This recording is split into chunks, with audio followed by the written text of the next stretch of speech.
Here in Canada, financing a business and managing personal debt are really two sides of the same coin. So whether you're an entrepreneur trying to scale up, or maybe you're just feeling the weight of some financial pressure, this explainer is designed to give you a clear path forward. Let's dive in. This is the question, right? It's the one every single business owner faces. You've got the vision, you've got the drive, the plan is all there, but growth, it almost always needs capital. So where on earth do you find that money? Okay, so first up, let's talk about the big one, finding that capital. We're going to break down the main places you can get funding here in Canada and hopefully help you zero in on what makes the most sense for you and your business. This slide really lays out the whole landscape. Think of it like this. If your credit score is in great shape and you're not in a huge rush, the big banks, they're going to give you the best interest rates, hands down. But what if you need money fast or your credit's not perfect? That's where alternative lenders come in. They're built for speed and flexibility. And brokers? Well, think of them as your financial matchmaker. They're amazing for startups who just don't have time to shop around but need the best deal they can get. All right, so let's say you found a potential lender. Now you've got another big decision on your plate. How are you actually going to finance your equipment? Should you get a loan and own it, building that equity? Or is leasing the smarter, more flexible play? Let's break it down. First things first, let's get a kind of old-sounding term out of the way, a chattel mortgage. Don't let the name fool you. It's really just a commercial loan where the thing you're buying, like a new vehicle or a piece of equipment, also serves as the collateral for the loan. And the most important part, you own it from day one. It's a really straightforward way to finance the exact asset you need to run your business. And this is where you can see the real difference, side by side. With a loan, like that chattel mortgage, you are the owner from the get-go. But with a lease, you're basically in a long-term rental agreement.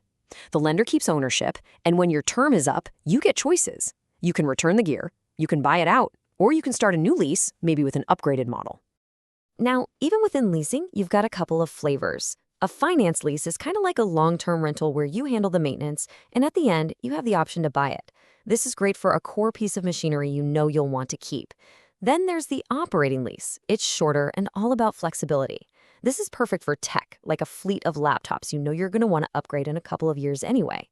So it really boils down to, do you want eventual ownership, or do you want constant access to the newest tools? Okay, so whether we're talking about lenders, loans, or leases, there's this one number that's always in the background, kind of pulling all the strings. It's underneath every application, every negotiation, and it has a huge amount of power. I'm talking about your credit score. And look, it really is this simple and this serious. Lenders see a weaker credit history as a higher risk.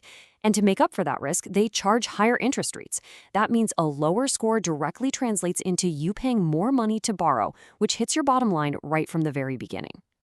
But here's the good news. A low score is not a life sentence. Not at all. You can take real, concrete steps to fix it, starting today. You can use a free service like Borrowell to keep an eye on your report. And then you can start actively building a positive payment history. A secured line of credit or a secured card, say from a company like Coho, makes sure that your good habits, paying on time, every time, get reported to the credit bureaus. And that's exactly what you need to nudge that score up. And that brings us to the other side of this whole conversation. We've talked about borrowing money for growth, but what happens when debt stops being a helpful tool and starts feeling like this crushing weight? This is a really personal, really stressful challenge that a lot of Canadians are dealing with.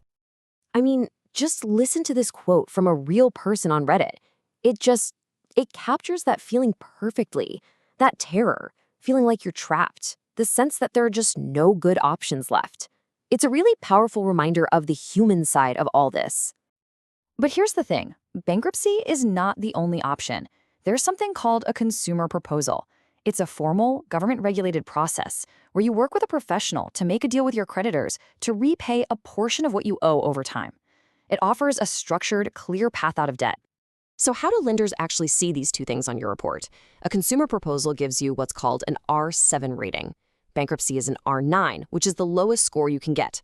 So what does that really mean? Well, an R9 basically says you were completely unable to pay your debts. An R7 tells a totally different story. It says, yes, I hit a rough patch, but I made a formal plan and I paid back what I could. That proactive step can make a huge difference down the road. All right, let's just tackle the fear head on and bust some of the biggest myths out there. This idea that you'll never get credit again, it's just not true. You can often start rebuilding with a secured card almost right away. And as we just saw, a proposal is absolutely not the same as a bankruptcy on your credit report. These are paths to recovery, they are not financial dead ends. And that brings us to, honestly, the most important part of this whole thing, the comeback. Dealing with the debt is step one, but rebuilding your financial future, that's the real goal. So how do you do it? This timeline lays it all out so clearly. A consumer proposal stays on your credit report for 6 years from the day you file it. That's it. So even if it takes you the full 5 years to pay it off, it's gone just 1 year later. And if you finish in 2 years, the clock doesn't change. It's still gone at year 6. The point is, there is a definite end date. So rebuilding your credit? It really comes down to a clear, simple plan. First, get copies of your reports and check for any mistakes. Then, get a secured credit card to start building a new, positive track record. And from there, it's all about the 2 golden rules. 1, pay every single bill on time, no exceptions. And 2, keep your balances low, way below 30% of your limit if you can. Consistency is absolutely everything. It's how you prove you're back on solid ground. Which leaves us with this final thought, right? Is debt just a business risk that you have to manage? Or is it a personal story that you can rewrite? As we've seen, it's really both. It can be a powerful tool for growth, but it can also become a deeply personal struggle. The biggest takeaway, I hope, is that with the right information and the right tools, you have the power to write your own financial story no matter where you're starting from.